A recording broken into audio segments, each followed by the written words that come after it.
Sam Seder on the Majority Report. Emma Vigeland out today. Joining us now, Dr. Ambereen Sleemi. She is a Brooklyn-based doctor, and she's the executive and surgical director of International Medical Response. She has just returned, I think it was on Monday, if I'm correct, and I appreciate you joining us. I imagine you are still recovering in many ways from being stationed in Nasser Hospital in Gaza. Doctor, welcome to the program. Thanks for having me, Sam. Well, just give us a sense of just on purely sort of like data points. How long were you in Gaza? Were you stationed in Nasser Hospital the entire time? How many times have you visited Gaza over the past, et cetera? Sure.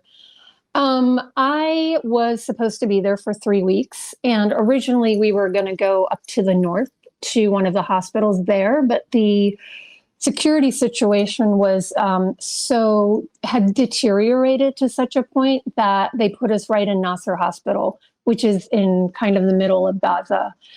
And I was supposed to be there for 3 weeks, but on the day that we were supposed to exit, there was a real increase in bombing and security concerns. So we actually were canceled from leaving, and we didn't leave until half a week later. So it ended up being almost 4 weeks. And, I think I answered all your questions. Was this your first trip to Gaza? Oh, yes, it was. But I have been trying to get to Gaza for over a year. So I was really thankful when the group that I finally connected with said, can you be ready in 3 weeks? And I was like, sure. And then they said, can you be, are you able to go for 3 weeks? And I said, sure. And then the next thing I knew, I had a plane ticket and was ready to go. Give us a sense of what you saw over the course of those near 4 weeks, and if there was a change over the course of the week in terms of the casualties you saw as the Israeli bombing and where there was. There was reports today of dozens who were killed, and at least a dozen of those who were seeking aid down and were brought to Nasser Hospital. Give us a sense of what you saw.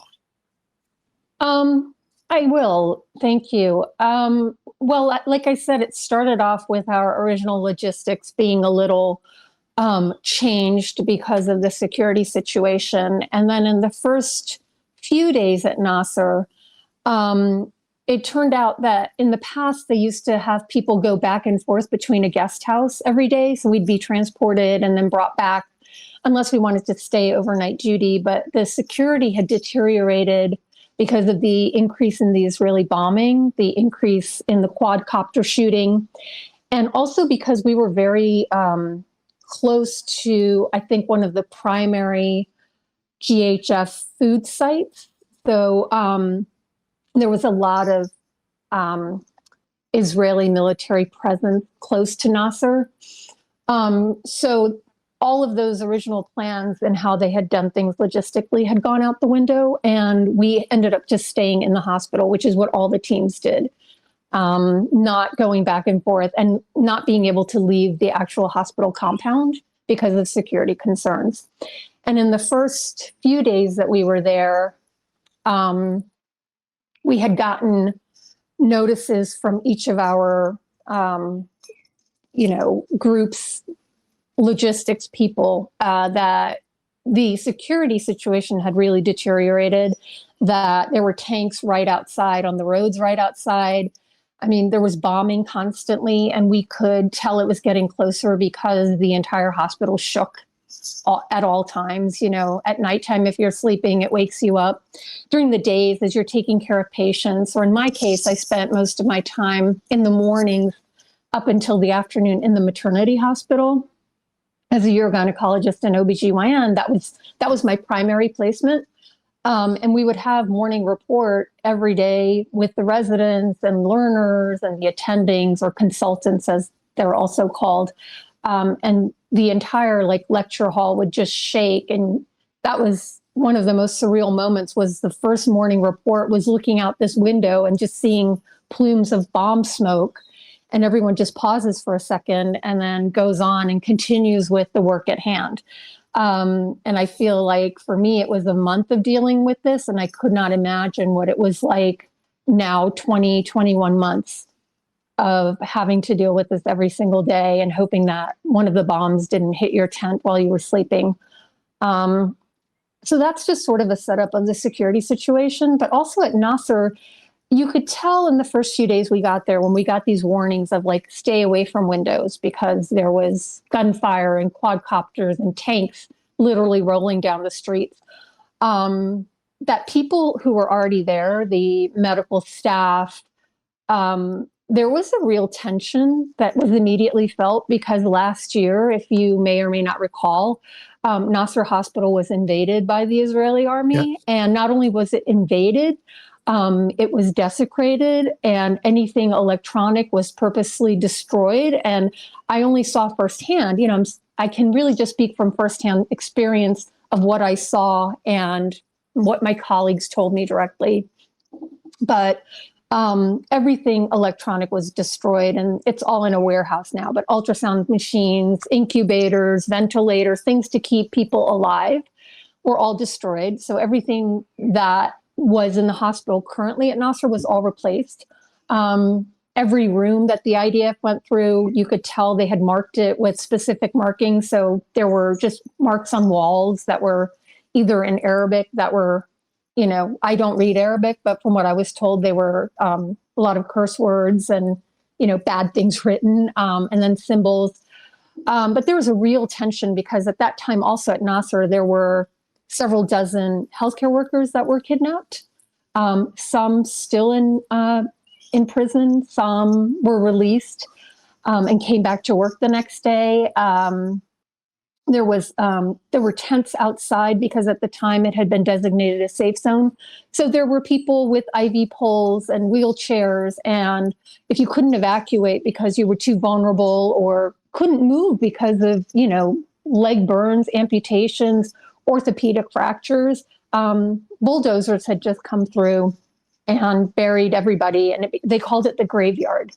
So there was this real tension in the air that might happen again. And that was, again, in the first few days that we were there. After that, everything kind of stayed at that same level.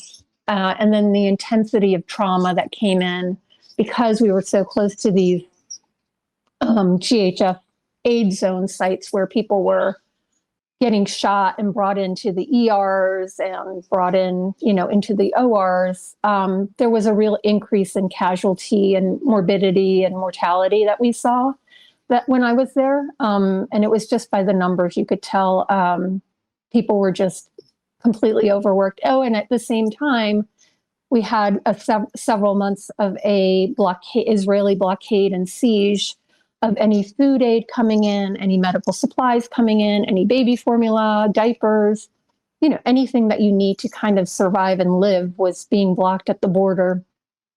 So that was an added element of stress, tension, fatigue that kind of was everywhere in the Gaza Strip.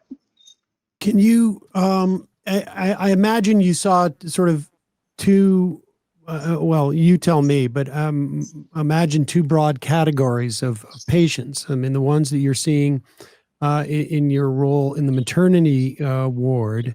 And I wonder if you can speak to the condition broadly of folks you saw in maternity wards, and then the other cohort of casualties that came from like a direct conflict with the Israelis, with the Israelis shooting them, or we've heard reports of tanks firing at them, and like you say, the quadcopters, and as opposed to the other cohort, which may be dealing with deprivation and lack of sanitation and all the other challenges that would go into both caring for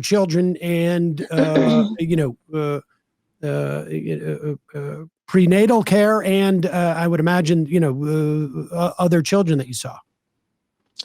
Sure.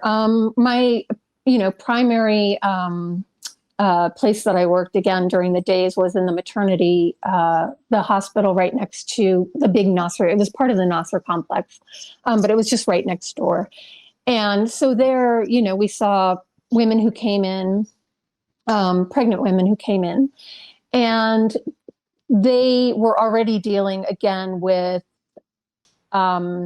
just stress, bombing. Everybody is displaced into tents. So with pregnancy, what we saw was a direct effect of the lack of food and starvation that was happening, as well as the lack of nutrients and prenatal vitamins and care. So all of these things led to, pregnancies that were complicated because of these conditions. Dehydration is a big issue, and that leads to another complication, which is preterm births. So women who would come at term were already malnourished without the proper nutrients to sustain a pregnancy and sustain themselves. So we'd get women who physically looked starved and malnourished. And then also the pregnancies, because of the malnourishment, the babies were restricted in growth and smaller for weight than they should have been. But then on top of that, you had an entire cohort of women who had complications from preterm births. We know, I knew from my time there and looking at the statistics that preterm births were up. Pregnancy complications like infections were up. Preterm labor, premature rupture of membranes, those numbers were up percentage-wise. Congenital malformations or birth defects were also increasing. We also saw an increase in stillbirth and loss of pregnancy, as well as loss of pregnancy at term or intrauterine fetal demise at term, where the baby or fetus just dies at 9 months. And all of these things were increasing in number as a direct result of, the blockade, the stress, the lack of clean water, all of these multifactorial things, including environmental toxins from all the bombings. I mean, clearly the air that we were breathing, you could tell that there was toxins in it. It wasn't clear, let alone, how it affected the living conditions in tents. So all of these things added up to, every pregnancy having some complication. So that's the maternity side. The other cohort is in the general operating rooms, where when I was kind of done with my duties and it slowed down a little bit, I would go and help in the operating rooms with general surgeons, orthopedics, and plastics. So they really saw a lot of the trauma that we've heard about, either coming from the aid sites, the Gaza humanitarian GHF, or as we dubbed it, the killing field sites, where, exactly as we've heard, that's what I saw when a mass casualty would come in from the sites. It was almost like clockwork, that there would be a lot of young men primarily, because those are the ones that could carry a huge 25-pound bag of flour in their starved state back for their family. So gunshot wounds, shrapnel. And then we also had people who were injured because of bombings at night in their tent. And then we have a very small cohort of people who were pregnant, who were also bombed in the tents. And I feel like that's something I got consulted for, were women who were pregnant who had gunshot wounds and shrapnel, women who were pregnant who were sleeping in their tent next to their husband with their toddler, and they are 6 months pregnant, and they'd come in with 40% burns and shrapnel all over their bodies. So those are the people that, those are the women that, again, were sort of like where these intersected, right? And that was really horrifying and heartbreaking to see that, on top of, having a pregnancy and already stressed, but being in a tent and either losing your husband, which one of the cases that we took care of, a young woman who was 6 months pregnant, sleeping with her husband and her 3-month-old toddler, 3-year-old, sorry, who, had a bomb go off right near them. in their tent, and ending up with these severe burns that needed extensive surgeries, grafts, orthopedic intervention with bones lost. And, it's just on top of that, she has to sustain this pregnancy. Oh, and her husband died. And the 3-year-old also was hit with shrapnel and burns and is in the pediatric ICU. So, it was all sorts of different scenarios, worst case scenarios that you could imagine. Was there, over the course of those 4 weeks, any way for you, did you have any indication that the period of time, I mean, I imagine over the course of 4 weeks, being without nutrition, without food and medical supplies can exacerbate things significantly over the course of 4 weeks. Were you able to sort of clock that? Or was things basically consistent in terms of the trauma that you saw, or was it haphazard just as a function of what activity was going on within the South? I mean, in my experience, it seemed like every day things just got worse. When I left was the morning of the alleged ceasefire in certain zones to allow a few trucks in and airdrops. So that was the day that I was actually allowed out on Sunday. But up until that time, it really felt like things had just deteriorated. And that was, again, just from personal experience of the bombs, which we could feel and hear, the gunshots, which always seemed to feel like they were getting closer, the number of mass casualties, which never seemed to end. And also, there was a point about a week before I left where the provider of food in our hospitals, the World Central Kitchen, ran out of food and stopped providing food for the staff, as well as the patients. There was daily, maybe one meal that was provided, and that was what most patients would get, would be like a small bowl of rice with some lentils or bread with something else. And that's what the staff would get also. But, the staff themselves, after several months of deprivation of food and nutritious food, everybody just came in hungry.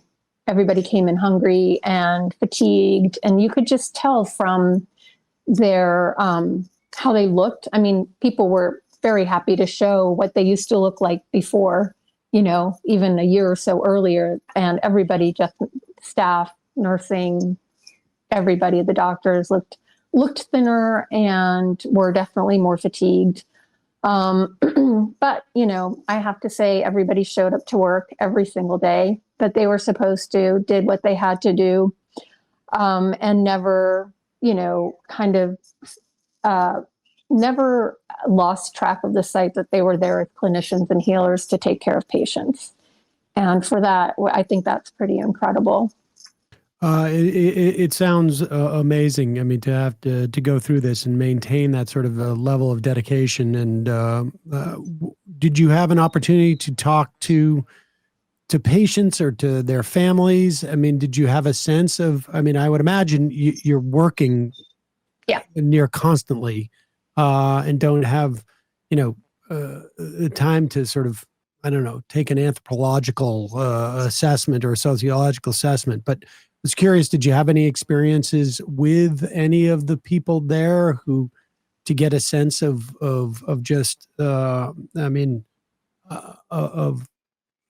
know, their disposition? I mean, I can only imagine, but I'm curious if there was any moments that you had that you found surprising in some way, or maybe perhaps sort of like sadly unsurprising. I think we all have intimate relations and conversations with our patients that we take care of and round on and see daily. And I think everybody was just very tired of the bombing, tired of the siege, and really wanted peace, wanted the bombs to stop. And I heard again and again, we just want to live our lives, So I feel like that's the overarching message, was that, whatever you can do when you go back, try to demand a permanent ceasefire and end to the siege. We were putting IVs in our colleagues that were fainting at work or getting sick on top of everything else. And I think everybody from, staff to patients just really wanted to have an end to the constant bombing, the constant, lack of food, the lack of water, and everything that they've been suffering through for 21 months now. We played a clip, I think it was from, maybe it was yesterday or the day before, from Dr. Nick Maynard. He's a British surgeon. I know he worked at Nasser Hospital. I don't know if you were familiar with him, but he claimed on BBC that they were confiscating baby formula. The Israelis were. What do you know about that story? Did you work with Maynard? Do you have a sense of where he was getting that perspective? Yeah, absolutely. We overlapped by about 2.5 weeks, because we all stayed in a very specific part of the hospital where the volunteer doctors were staying in the accommodations. And so every night or in the morning, everybody was having the same conversations. We were given very, very restrictive rules on what we could and could not bring in. So on one hand, people might say, well, you should have just, packed your suitcase full of protein bars or whatever. But you were really limited on what you could bring in. And we all had heard from our colleagues who were there not too long before we got there that they had tried to bring in formula and it was confiscated. This we have heard. Anything, when you were brought in, you were scrutinized, your suitcase was looked through, and you could only bring in things for yourself. So we were asked to bring in food for ourselves for the time that we were allowed to be there, and nothing more, nothing less. Like, that was it. So there was a very big fear of, at least given the experience of our colleagues who had come through and tried to bring help for people, that things were confiscated. And so, that was on everybody's mind when you packed. Would I have loved? Of course, I knew that there was a baby formula shortage. But I also knew that they go through all your bag and check everything, and the Israelis would take it away and throw it away. And would they provide any explanation? Did you guys hear of any explanation for that, other than we just not going to allow baby formula into Gaza? Yeah. Are there any other things that you think that people should know about your time there, what you saw? I mean, I think we've spoken to, I think, at least one or two other doctors over the course of the past 21 months who have been at Nasser Hospital, and at various times it's been more horrific than others, but consistently horrific over the course of those 21 months. But are there any things that you think that we should know that's important for people to know about what's going on there? Besides what I've already spoken about, I think one of the things is that as I left, it was so bittersweet. And I'm sure your other guests would probably say that too if they've worked in the hospitals in Gaza. On one hand, you're happy to get home. And on the other hand, you are really concerned about, when I go back, I don't know which of my colleagues I'll see again, because there has been a consistent targeting of healthcare workers with, bombs and gunshots and etc., kidnappings. And I think that that's one of the things that I left with. Also, we really need to do what we can as we've come back now to demand a permanent ceasefire, an end to the occupation, an end to the blockade, and allow the agencies that know how to distribute food without killing people who are trying to get food because they're starved, allow them to get back to the work that they were doing. Is just lastly, has your perspective on any of this changed by over the course of? Has your perspective on the U.S. government, on the Israeli government, on what was going on in Gaza than maybe you may have had, I don't know, 10 months ago, 21 months ago? Yeah, I mean, I thought I was pretty up to speed with things, and I spoke with clinicians that had been there before, but nothing prepared me for seeing it firsthand. Seeing human beings of all ages, civilians just shot, burned, maimed.